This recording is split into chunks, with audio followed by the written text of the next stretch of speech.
Welcome to back. नमस्कार दोस्तों, आज हम स्टडी करने जा रहे हैं प्रेजेंट परफेक्ट टेंस के बारे में। जी हाँ दोस्तों, आज हम पढ़ेंगे प्रेजेंट परफेक्ट टेंस क्या होता है। पीछे जो हमारे वीडियोस थे उसके अंदर हमने प्रेजेंट सिंपल टेंस और प्रेजेंट कंटिन्यूस टेंस के बारे में जानकारी हासिल कर ली थी। आज इस वीडियो के अंदर हम पढ़ेंगे प्रेजेंट परफेक्ट टेंस के बारे में। चलो शुरू करते हैं। देखिए क्या होता है, सबसे पहले हम प्रेजेंट परफेक्ट टेंस को पढ़ने से पहले हम थोड़े कॉन्सेप्ट क्लियर कर लेते हैं, ठीक है ना, कि वास्तव में प्रेजेंट परफेक्ट टेंस क्या होता है और क्या इसका एक इंग्लिश लैंग्वेज के अंदर रोल होता है। तो देखिए सबसे पहले हम ऊपर से शुरू करते हैं। आज की हमारी जो हेडिंग आपको दिखाई दे रही है प्रेजेंट परफेक्ट टेंस, और नीचे लिखा हुआ है कि मेन फैक्ट्स। जी हाँ दोस्तों, इसके बाद जो मेन फैक्ट्स होते हैं उसके बारे में हम थोड़ी जानकारी ले लेते हैं। मेन फैक्ट्स की बात यही आ जाती है कि चाहे वो कौन सा भी टेंस हो, सब टेंस के अंदर एमवी और एचवी की बात होती है। और एमवी की फुल फॉर्म होती है मेन वर्ब एंड एचवी की फुल फॉर्म होती है हेल्पिंग वर्ब। तो ये एमवी और एचवी सारे टेंसेज के अंदर चलती है। तो प्रेजेंट परफेक्ट टेंस के अंदर जो मेन वर्ब है वो हमेशा वर्ब की थर्ड फॉर्म का यूज होगा, चाहे कौन सा भी सेंटेंस हो।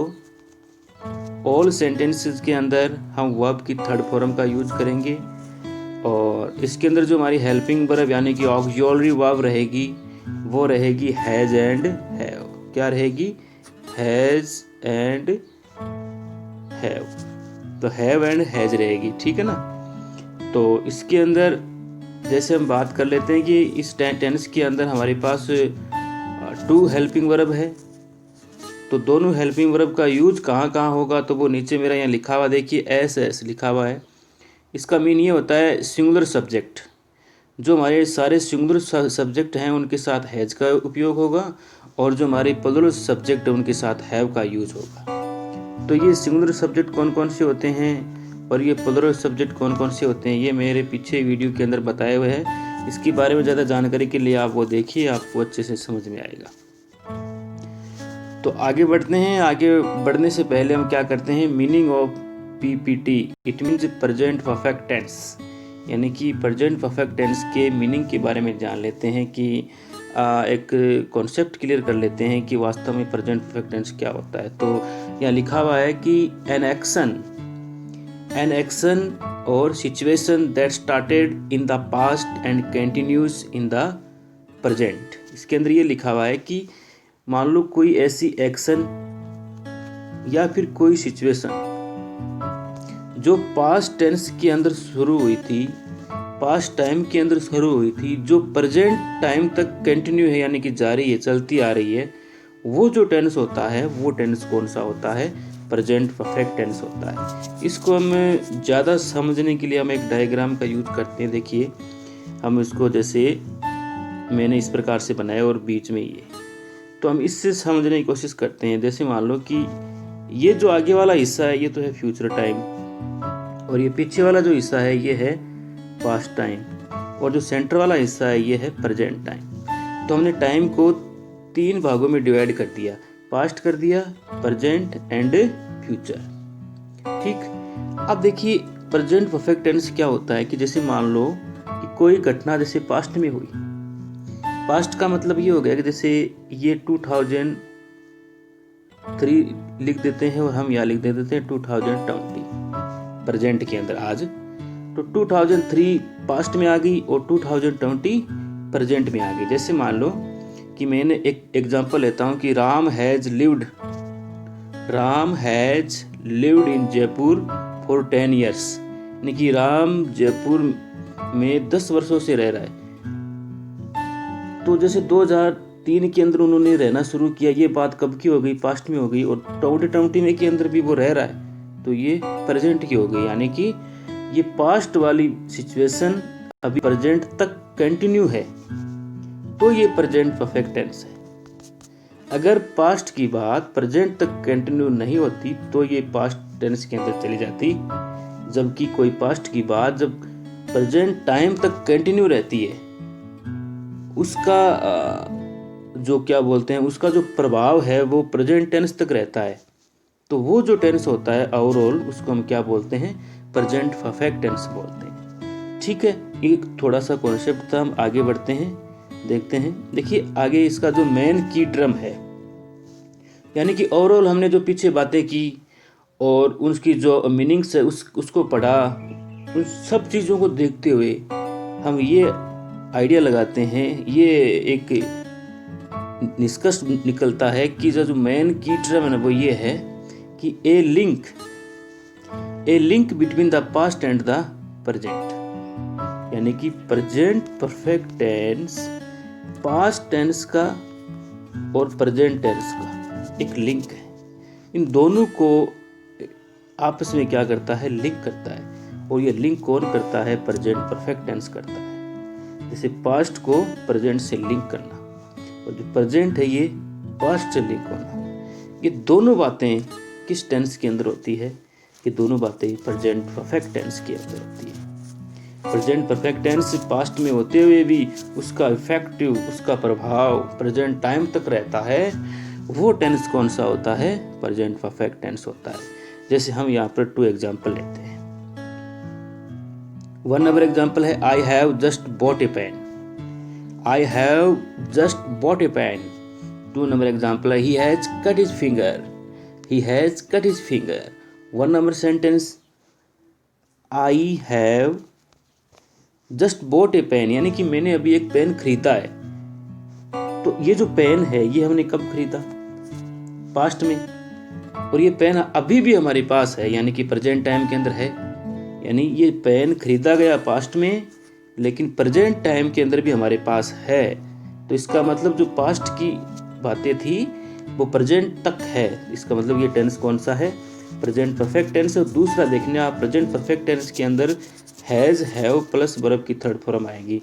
हैज या हैव प्लस वर्ब की थर्ड फॉर्म का यूज होगा, तो वो टेंस कौन सा होगा, प्रेजेंट परफेक्ट टेंस होगा। ठीक है। 2 नंबर जो हमारा सेंटेंस है वो लिखा हुआ है he has cut his finger. He has cut his finger, यानी कि उसने अपनी अंगुली काट ली।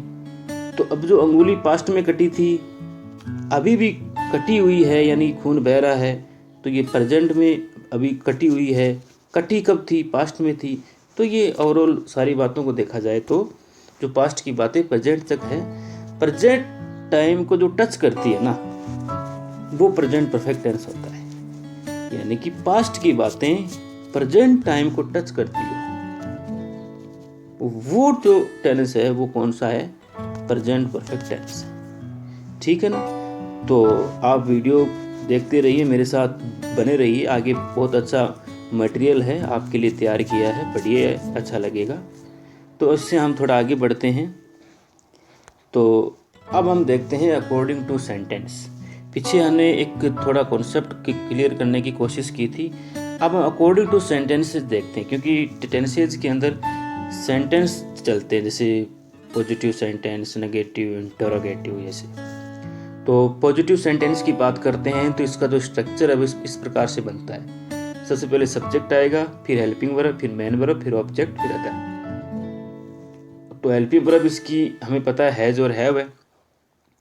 मेन वर्ब आएगी third form of verb, verb की थर्ड फॉर्म आएगी। एग्जाम्पल लिया मैंने, जैसे my son has eaten all the apples. My son has eaten all the apples. इसमें जो माई सन है ये तो क्या है, सब्जेक्ट हो गया। हैज है, हैज क्या है, एच भी हो गई। देखिए माई सन सिंगुलर है इसलिए हैज आया। ईटन ईट की थर्ड फॉर्म है, ऑल द एप्पल हो गया ऑब्जेक्ट। तो इस प्रकार से क्या बन जाएगा, पॉजिटिव सेंटेंस बन जाएगा। नेगेटिव सेंटेंस बनाने के लिए ऑलवेज हम हेल्पिंग वर्ब के बाद में नोट लगा देते हैं। तो क्या बन जाता है, नेगेटिव सेंटेंस बन जाता है। जैसे subject helping verb note plus main verb plus object plus other word. You have not called them, you have not called them. तो यू आ गया, यू क्या है, प्लुरल है ना, इसलिए इसके साथ में क्या आया, हैव आया, और इसके बाद में क्या हो गया, नोट हो गया। तो you have not called them. और देन आफ्टर हम बनाते हैं इंटरोगेटिव सेंटेंस। तो interrogative sentence we know always 2 type से बनते हैं। फर्स्ट टाइप से बनता है हेल्पिंग वर्ब से, एंड सेकंड टाइम बनता है WH वर्ड्स को लेकर। तो हम यहाँ ओनली फॉर हेल्पिंग वर्ब से बना रहे हैं। जैसे हेल्पिंग वर्ब से सेंटेंस, इंटरोगेटिव सेंटेंस बनाने के लिए हम ऑलवेज उसको हेल्पिंग वर्ब से ही शुरुआत करेंगे।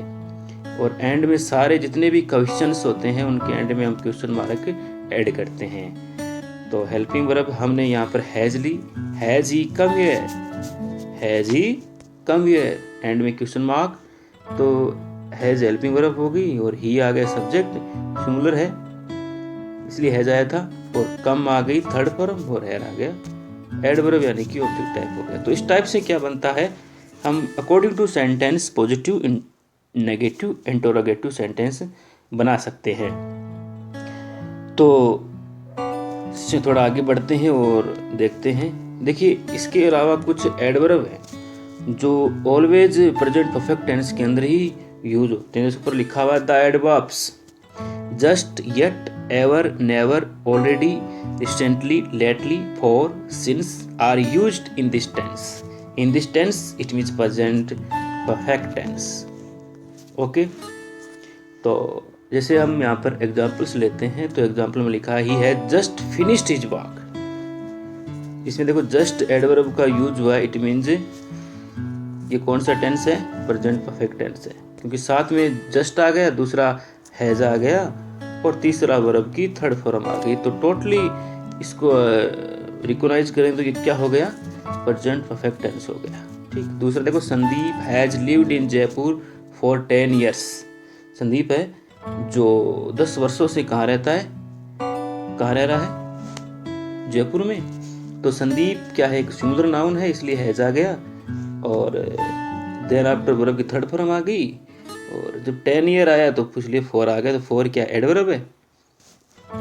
अब नोट यहाँ पर लिखा हुआ थोड़ा और देख लो आप, 4 जो होता है ऑलवेज पीरियड ऑफ टाइम के लिए आता है, जैसे 10 year, 5 year, और सिंस होता है हमेशा पॉइंट ऑफ टाइम के लिए आता है। ठीक है, तो ये था present perfect tense. I hope आपको अच्छा लगा होगा।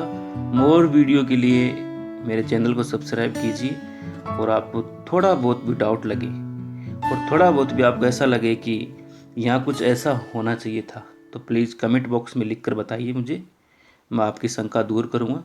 Thank you.